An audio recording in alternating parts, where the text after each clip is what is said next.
Hello, my name is Mpho Mtsi, and I'm very excited today to be talking to Siboniso Nxumalo, who is our Chief Investment Officer at Old Mutual Investment Group. We're going to discuss, dissect, interrogate the turbulent, tumultuous 2023 that we just came out of. And then we're going to look forward to 2024, discuss this much anticipated recession, and also just how Siboniso and team will navigate with our portfolios through quite hectic economic and political headwinds that we anticipate this year. How would you summarize this last year from an investments perspective? As an investor, there are years, Mpho, where your resilience and your patience for what we aspire to do, which is actually long-term investing.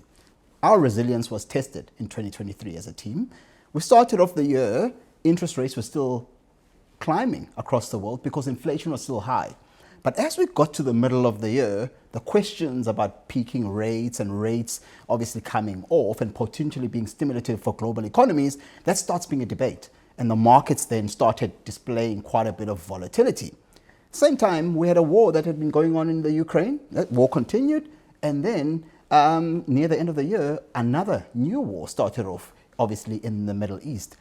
Yeah, it was very, very difficult. In the fourth quarter, we started seeing some action again as the market started anticipating, I suppose, a future of lower rates. And so very volatile year, very difficult year, a year that tested our conviction in our call, but also tested our ability to be resilient in managing clients' money. Absolutely, that resilience is important. You've mentioned a few examples of the evidence that led to OMIG and many other managers thinking about the recession that is likely to come or threatening for quite some time. Now, do you still think this recession is going to emerge? And if so, how is that going to influence how you're constructing portfolios? So, Paul, the way we look at, first of all, before you talk about the actual positioning, you want to talk about how you see the world. So as an investment team, we see the world in two prisms. We talk about them in theme and price. Price is the value you pay for the asset, but the theme is actually, it's the macro, the industry, the company, or ESG related drivers of the market that drive the profitability. And so when we started off the year, having looked back and said, hey, interest rates have risen at some of the fastest pace we've had in 4 decades. Generally, that kind of causes a dramatic slowdown. It certainly decreases profitability. And in anticipation of that, and also we saw bond yields getting inverted, which is a very powerful sign about especially in the US, saying, hey, there's a risk of a recession here. And at least because of how tight the market has become, actually there is a real risk of a recession. And so therefore proceed, but with caution in terms of investing. That think more about the return of capital than the return on capital. So think more about protecting your client's capital from downside than obviously thinking about going on the offense and actually aspiring to really grow your client's capital. And so what we did then, we positioned our portfolios defensively. Our multi-asset funds had less equities than our benchmarks and our peers. They especially had less US equities because we were really worried about US equities. But we're going to talk about that a little bit later. They had more bonds because in fixed income, we thought the yields were highly attractive, especially in South African bonds and obviously also in offshore bonds. And so even in the equities that we then did select, we had a preference for names that would prove resilient in tough times. And so our thinking was largely driven by caution, saying, be careful, profits are going to slow down, economies are going to slow down, it might lead to a recession, and if that happens, protect clients' capital and make sure you've got the capital to deploy at cheaper prices. Now, Siboniso, please take us into your confidence, and I like that you repeatedly mention resilience and especially caution. So, complete caution can also be seen to be quite detrimental. And as OMIG, we took a very cautious position quite early on with the evidence we were seeing around the recession, like you've already mentioned. Now, how has that impacted our performance? And also, would you say that being so cautious right now is still the best defense? So, a very good question. I mean, I think obviously, when we look at our performance last year, our performance was disappointing. When we look at the numbers, we're very competitive, we're very driven. We want to win for clients. We want to obviously drive returns that clients look at and say, wow, these guys did an amazing job. Last year was not that year. Our performance, in all honesty, was largely disappointing. Now, why was that the case? Well, actually, markets did better than we anticipated. And where did that come from? Well, that came from the fact that in COVID times, what actually happened, there was a lot of stimulus. So, suppose in the developed world, people were actually given checks to spend. And so people had what was called excess savings. They had a lot of money that even last year enabled them to be far more resilient than actually what we had bargained for. The other side of it is that if we look at the global markets, especially the US market, which is the market we anticipated having a lot more pressure, actually our thesis kind of played out there, except there were these 7 companies called the Magnificent Seven that really did an amazing job in terms of the market.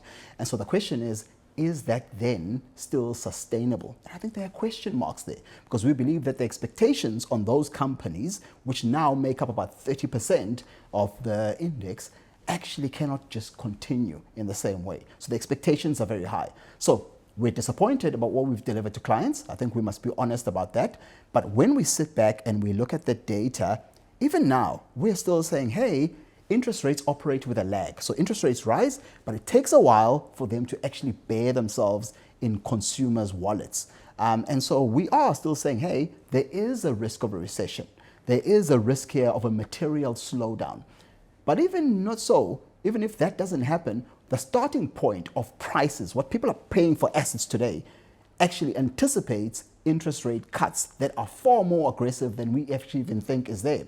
And so either way, we are still content and we haven't materially changed our cautious positioning. We just think that sometimes in investing, you've got to take a cautious view and you've got to wait for the opportunity where the prices that you're buying assets at are attractive. The only place we're finding really attractive prices actually is in South Africa and in China. There, we are starting to buy the fringes. Thank you for your honesty and the detail that you've provided. And let's zoom into how the portfolios have performed perhaps in this last quarter.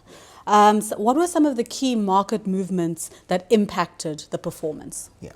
So I'm going to start with our multi-asset funds, and I'll go to our equity funds, and then I'll go to our global funds. In our multi-asset funds were second quartile in the quarter. Now, considering what I'd said, that actually in the final quarter of 2023, because Jerome Powell, chairman of the Federal Reserve Bank, came out and started talking about the potential pivot in terms of, hey, we could be cutting rates, or rates were certainly peaking, the market had a very big rally come the end of the year. Now remember, we don't have that much equity. We are conservatively positioned. For us to come second quartile, actually given our defensive stance, actually in our multi-asset funds, I think that's a reasonable outcome. Our equity funds had a third quartile performance. That wasn't that strong. So what happened there? When we look into the details of what happened in our equity funds, actually we find that there were a few very, very big movements in the last quarter. In fact, especially in some really large shares. So we have an underweight in mining shares. Obviously, if you're expecting a slowdown, mining companies don't do well in slowdowns, in economic slowdowns. Especially we're expecting China not to really stimulate and drive commodity prices. Well, that kind of paid off. We saw Anglo American report some production issues, and that actually came off quite materially. We saw gold. So we're underweight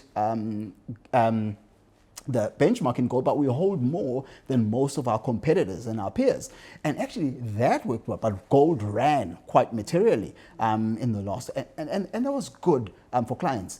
And the other thing was Capitec had a really rough year, and that came up and ran materially. We didn't have as much Capitec. And so underweight resources, that kind of paid off in the final quarter on behalf of us. But we had, where our performance really was hurt was in the more defensive names. And especially two of them. There, we have quite a lot of those because, again, of our cautious stance. The first one was British American Tobacco. British American Tobacco did not do well.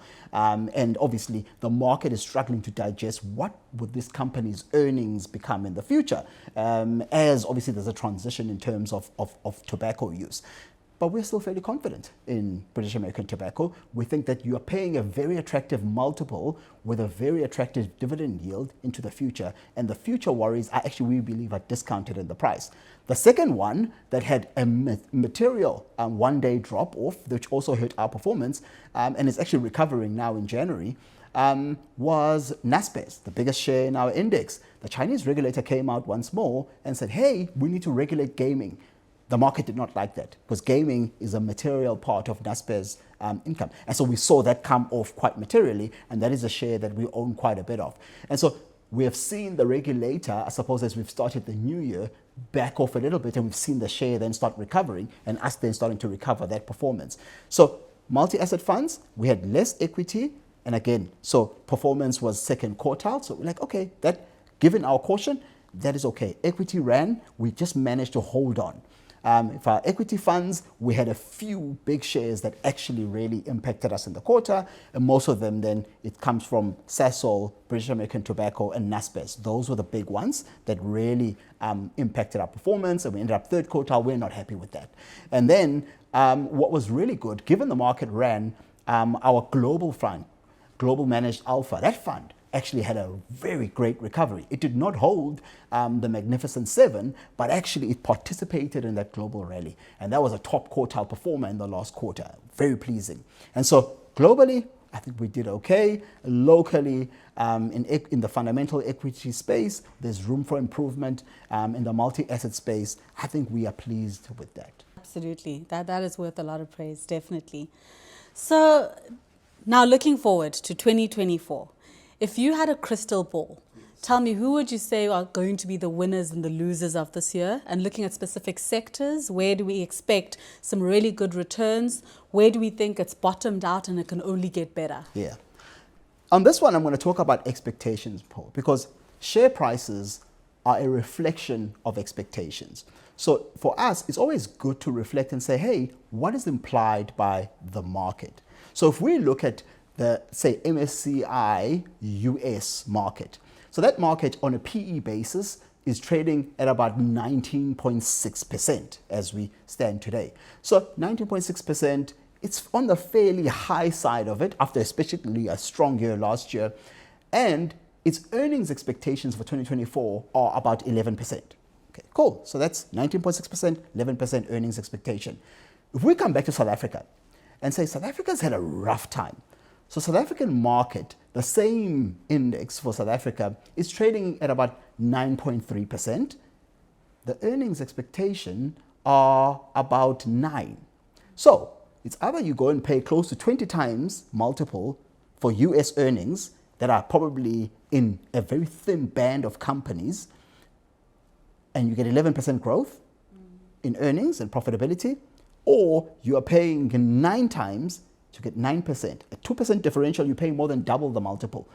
For us, that says, hey, the expectations are high in America. The expectations are very low in South Africa. Now, South Africa's got lots of issues and lots of questions, but the market seems to have priced that. It has priced America very high. It has priced South Africa. So therefore, for us, buying then South African banks and South African retailers, because if we say, hey, interest rates might have peaked, that is going to produce something. And also we've started seeing some of the retailers show us their numbers, report how spending was in December. And Paul, those numbers are good. We're seeing share prices rise materially. We had gone overweight those. And so for us, actually, where are the expectations low in South Africa? Where is what is attractive to us? South Africa is become very attractive in terms of us buying assets that we think are going to. Where are we concerned? We're concerned in the US. Because again, 7 companies drove the whole market. If those 7 companies have a little bit of a wobble, that is going to have a material impact. And so for us, we're like, ooh, be cautious there. The market is too excited. Yes, AI is good, but you're paying up for it. And you know, the 2 countries you speak of now being South Africa and the US, I'm going to touch a little bit more on them. But when anyone says South Africa and US this year, we're thinking elections. We're thinking all the political risk this year. We have more than 50 countries having their elections this year. So you can't ignore that. And that obviously factors into what you're thinking about with your investments. So in this heavy election year, how is this political landscape impacting our investments? Yeah. And so with politics, this is a particularly interesting one because in the short term, politics cause a lot of noise. It's a lot of discussion. If this happens, then this. If that happens, then this. And so actually, in the short term, there's very little we can do in terms of saying, hey, what's the impact of another Trump president? What happens if the coalitions in South Africa? Can there be coalitions? These answers are wonderful to analyze. But actually, at the end of the day, from a long-term investor's perspective, they aren't that material. So whether Trump is in office or is not, does that change the profitability of, say, the American companies? Yes, he'll put some laws in there, but actually companies, well, share prices follow earnings over the long term. But actually, you find that that doesn't change that much. South Africa has got a rugged political history. And yet, we have built some phenomenal companies that have grown profitability, survived, and continue to grow profitability. So our job, actually, in investing, worry less about the noise of the politics. It will be noisy. It will be all over the show. But actually pay more attention to the assets you're buying, the price you're paying for them, and the underlying drivers of those assets. So, and one of the things, one of the shares that we own, especially in large amounts, take Standard Bank, for instance. Standard Bank did exceptionally well last year. Why? Standard Bank has a material business that sits in Africa. And actually that business did extremely well in the volatility because it's driven by all this trading that is happening, given the volatility. And so for us, analyzing Standard Bank, there are lots of political risk. It operates in many African countries, and yet the earnings showed up. And the earnings showed up materially, and us being owners allowed our clients to benefit from that company. So focus on the company's strength, focus on the company's fundamentals. Don't get distracted by the noise of politics. Thank you, Siboniso. I think your insights were really, really valuable. And I think what's really come out is that cautious stance, being resilient, and just that measured approach that's going to ensure that we can weather these storms. And I think what's important is that even if you're not talking investments, it's clear that with careful planning and sound strategies, that is the only way we will get through a very tumultuous year ahead. Thank you.